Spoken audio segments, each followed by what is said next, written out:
The storm is raging, the wind is howling, the rain is pounding, and people are running for shelter. And you stand still, unbreakable. This is Stoicism. Most people let the world control them. A harsh word can ruin your day. A failure can shatter your confidence. Fear can rob you of sleep. But imagine, what if nothing could touch you? What if insults, disasters, even losses couldn't break your spirit? Marcus Aurelius once wrote, "If you are hurt by anything outside, the pain is not caused by the thing itself, but by your assumption. And you have the power to withdraw it at any moment." Think about it. The world itself doesn't hurt you. Your thoughts do. And if that is true, then freedom is nowhere to be found. It is already in your hands. We are not chasing empty motivation here. We are building real resilience. We take the ancient wisdom of Marcus Aurelius, Epictetus, Seneca, and apply it to modern chaos. Criticism, comparison, fear, shame, anger. These are battles of the mind, and every piece of knowledge you gain is armor for your soul. Because life will throw everything at you. People will doubt you. The world will betray you. Circumstances will turn against you. But you don't need to run away from the storm. You have to learn how to walk through it, untouched. True strength is not about avoiding suffering. It's about transforming it. It's about turning pain into patience, anger into wisdom, fear into fuel. Stoicism is not cold philosophy. It's fire, forged in the trials of life, ready to make you indestructible. Imagine standing in the middle of chaos and yet feeling a stillness inside that no storm can reach. That calmness is not fate. It's discipline, it's practice, it's perspective, and it's available to anyone willing to take control of their mind. Every response you make is a choice. Every thought you have is a tool. Once you realize this, nothing outside of you can control the world inside of you. If you've ever been broken by people's words, or trapped by your own emotions, or defeated by the injustices of life, know this: you already have the power to change your life. You don't have to rely on the mercy of the world. You can face pain, humiliation, and failure with unwavering strength. Once you do, you will find freedom, clarity, and resilience that no storm can ever take away. This journey isn't about ignoring your feelings. It's about transforming them. It's about learning to carry yourself so that nothing outside of you can truly break you. And if you commit to this path, step by step, lesson by lesson, you will walk through life like a warrior of the mind, ready for any challenge, armed with inner peace, and untouched by the chaos around you. Because here is the truth, the single line that holds the secret. Nothing can affect you unless you allow it. So, stay with me. Let's sharpen the mind, strengthen the spirit, and walk the path of true resilience. And if you're ready to build it, piece by piece, then don't forget to like this video, share it with a fellow warrior, and subscribe. If you've listened to my intro all the way to the end, be sure to leave a comment. Together, we will face the storms of life and emerge unscathed. Number 1. Focus on what you can control. Imagine this. Someone insults you, a plan falls apart, or life throws a curveball. Your heart races, frustration builds, and suddenly it feels like the world is controlling you. But here's the secret the Stoics knew thousands of years ago. You always have control over one thing: your mind. Epictetus once said, "Make the best use of what is in your power, and take the rest as it happens." That's exactly what focusing on what you can control is about. You cannot stop other people from speaking, events from happening, or outcomes from unfolding. But you can control your thoughts, your actions, and your responses. That's where your true power lies. Think of it like this. You're a sailor in a storm. The waves are wild, the wind unpredictable, but your hands are on the wheel. You can't calm the sea, but you can steer your ship. Every choice you make, how you respond to anger, fear, or criticism is like adjusting the sails. Small decisions compound over time, giving you strength, clarity, and inner peace. Here's a practical step. The next time something triggers you, pause. Ask yourself, is this within my control? If the answer is yes, act with purpose. If not, let it go. Maybe someone criticizes you at work. You cannot control their words. But you can control whether you let it ruin your day, reflect calmly, or learn from any truth hidden in it. That pause, that awareness, is where freedom begins. Stories make this principle real. Marcus Aurelius, a Roman emperor, faced wars, betrayals, and personal losses daily. Yet he remained calm, focused, and composed. Why? Because he concentrated on his own actions, not external chaos. Like him, when you focus on your thoughts and efforts instead of trying to control everything around you, nothing can shake your peace. Repetition is key. Remind yourself daily. I control my effort, my judgment, my actions. Everything else is beyond me. Journal it, meditate on it, speak it aloud, reinforce it. Every repetition strengthens your mental resilience, making you less reactive and more grounded. Start small. Each time life tests you, apply this principle. Over time, you'll notice a shift. External events no longer dictate your mood, your decisions, or your happiness. You'll move with intention rather than impulse. You'll respond instead of react. You'll become unshakable. If this resonates, like, comment, and share this video. Let others discover the freedom that comes from mastering their mind. Remember, it's not the world that holds the power, it's you. Focus on what you can control, and everything else will fall into place. Number 2, practice negative visualization. Imagine this. You wake up tomorrow and suddenly lose something you take for granted.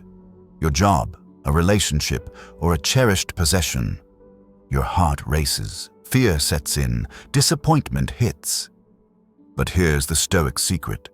Anticipating loss, imagining challenges, and confronting them mentally before they happen builds strength, resilience, and perspective. This is called negative visualization. Marcus Aurelius advised, begin each day by telling yourself, today I shall meet with interference, ingratitude, insolence, disloyalty, ill will, and selfishness, all from people I must live among, but I shall endure them calmly and not be provoked. The goal isn't to become pessimistic.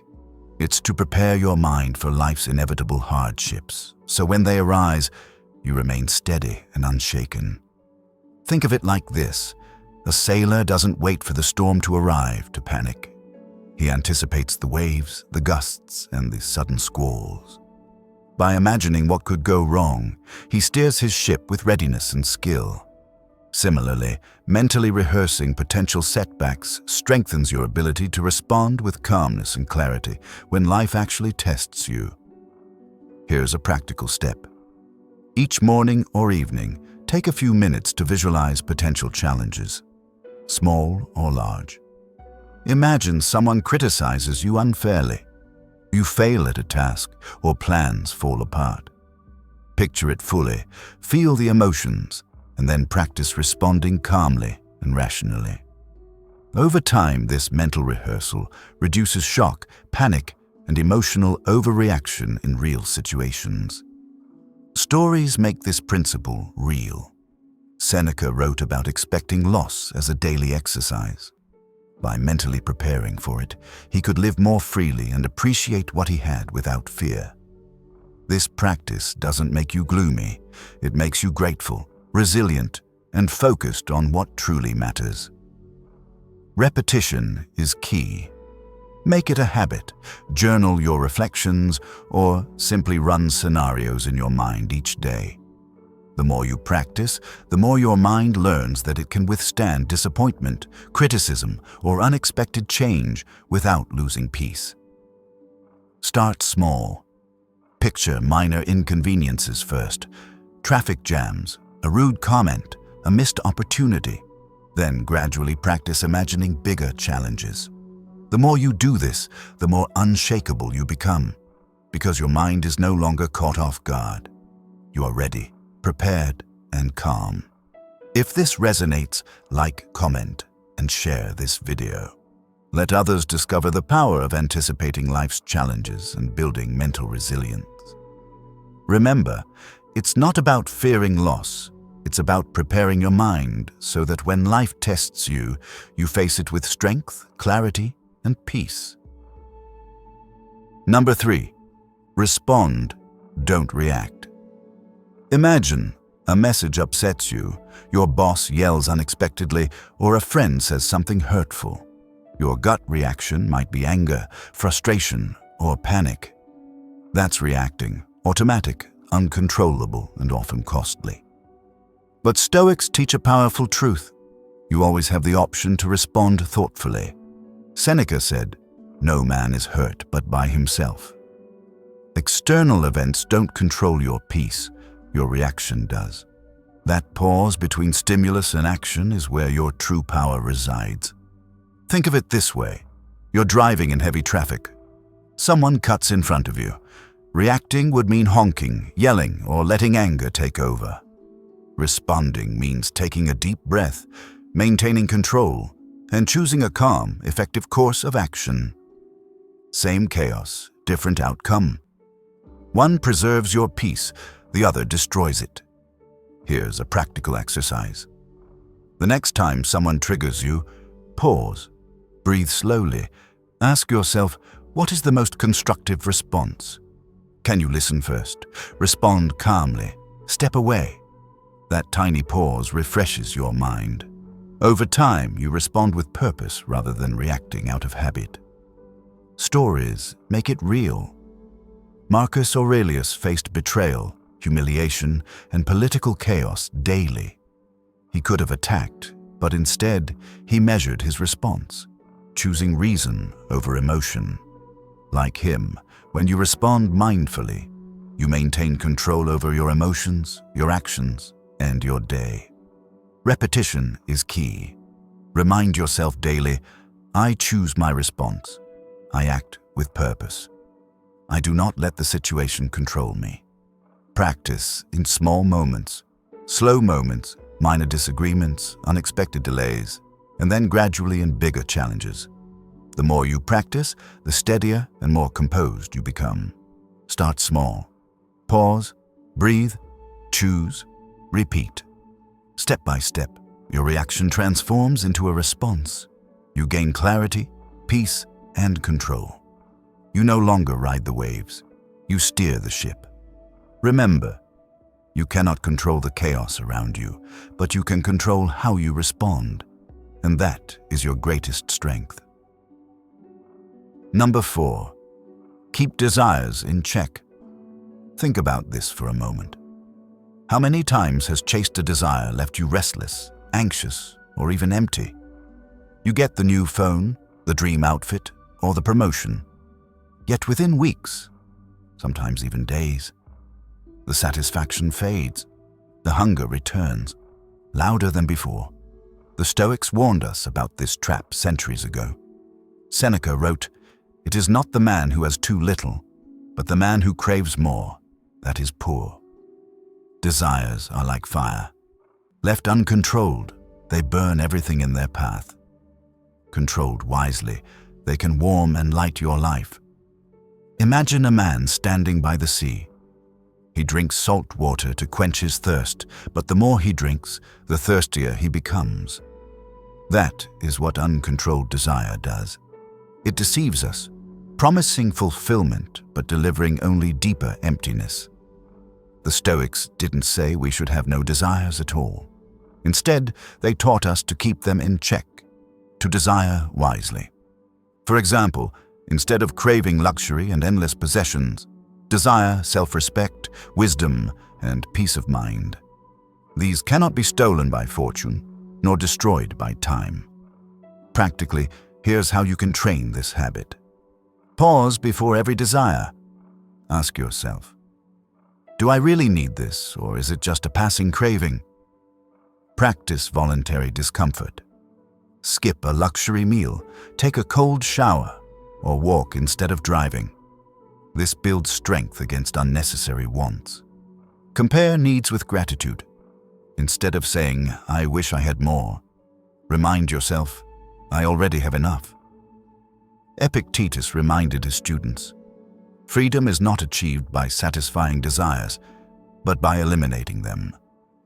Every time you resist an impulse purchase or refuse to let envy dictate your happiness, you are reclaiming your freedom.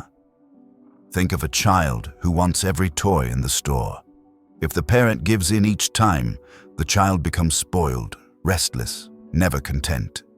But when guided to appreciate and value what they already have, the child grows wiser, calmer, more grateful. In truth, we are no different. Unless we train our desires, we remain like that restless child, never satisfied. Keeping desires in check is not about living a joyless life. It's about learning to enjoy more deeply what you already have. It's about tasting simple bread and finding it sweeter than luxury meals, because you eat it with gratitude. It's about seeing wealth not as endless possessions, but as contentment of the soul. So, ask yourself today, are you chasing desires or mastering them? In the comments, share one desire you've recently let go of and how it brought you more peace. Number 5. Accept fate, Emery Fiat. Life doesn't always go the way you plan. A promotion falls through, a relationship ends, or an unexpected setback hits just when you feel in control. Your first instinct might be to resist, to fight, or to complain. But here's the Stoic truth. What happens to you is outside your control, but how you respond is entirely up to you. But the Stoics teach us a powerful truth. Emery Fiat, the love of fate. Not merely to accept what happens, but to embrace it fully, as if we had chosen it ourselves. Marcus Aurelius wrote, "A blazing fire makes flame and brightness out of everything that is thrown into it." The Stoic doesn't curse misfortune. He turns it into strength. Picture this. You're walking through a storm. You can scream at the rain, or you can open your arms and let it drench you, knowing it is part of nature's rhythm. The storm doesn't ask for your permission. It simply arrives. The same is true for life's challenges. Emery Fiat teaches us not just to endure the storm, but to see beauty in it. Take Epictetus as an example. Born a slave with no freedom or wealth, he still rose to become one of the greatest philosophers of all time. How? By refusing to resent his fate. He saw every limitation as an invitation to strengthen his mind, his character, his soul. What could have been despair became wisdom. Practically, you can train this mindset every day. When something doesn't go your way, maybe you miss a train, lose money, or face rejection, pause and ask, what lesson is hidden here? How can this experience shape me? If this is part of my story, how can I love it? At first, this feels difficult. Our instinct is to resist, to complain. But with repetition, a shift begins. Instead of saying, why me? You start saying, why not me? This too is my path. Slowly, frustration weakens and gratitude grows. You realize every event, pleasant or painful, is raw material for your growth. Amor fati does not make you passive. It makes you powerful. You stop wasting energy fighting what you cannot change and channel all of it into what you can control. Your thoughts, your choices, your actions. Fate places the cards in your hand. Wisdom lies in how you play them. So next time life tests you, remember this. Do not just accept your fate. Love it. Every twist of destiny is shaping you into who you are meant to be. What about you? Have you ever faced a setback that later turned into a blessing in disguise? Share your experience in the comments. I'd love to hear your story. Number 6. Self-examination daily. Every night, before you fall asleep, imagine holding up a mirror, not to your face, but to your soul. Ask yourself, how did I live today? Did I act with wisdom, courage, justice, and self-control? This simple practice, done daily, can transform your life more than any grand resolution. The Stoic philosopher Seneca confessed, "When the light has been removed and my wife has fallen silent, I examine my entire day and measure my deeds and words." For the Stoics, the evening was not for regret, but for reflection, a time to learn, to grow, to prepare for tomorrow. Think about it. How often do we rush from one day to the next without pausing to ask, am I becoming the person I want to be?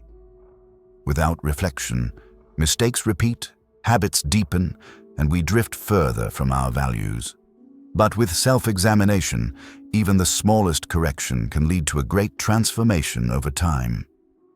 Imagine two sailors setting off on a journey. One checks his compass every day, adjusting his course slightly when needed.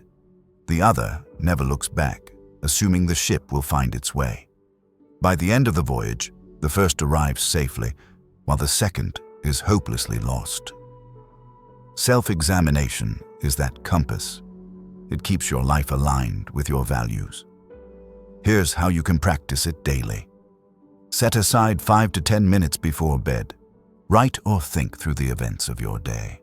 Ask 3 questions. Or what did I do well today? Or where did I fall short? Or how can I improve tomorrow? Be honest, but not cruel. Reflection is about learning, not punishment. Celebrate small victories. Even noticing progress builds momentum.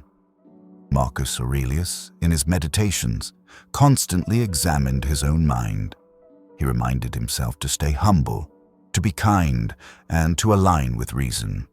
If an emperor could pause and reflect each night, surely we too can spare a few minutes to check the state of our soul. This practice builds self-awareness. It exposes hidden patterns, anger you didn't notice, envy that lingers, gratitude you forgot to express. It also helps you forgive yourself. Yesterday's failures don't define you, they guide you. Each day is a fresh chance to live closer to virtue. So tonight, before you sleep, ask yourself, was I true to my values today? And tomorrow, step into the day with clarity and strength. In the comments, share one reflection you'll start asking yourself daily. You may find that in voicing it, you inspire someone else to begin their own journey of self-examination. Number 7.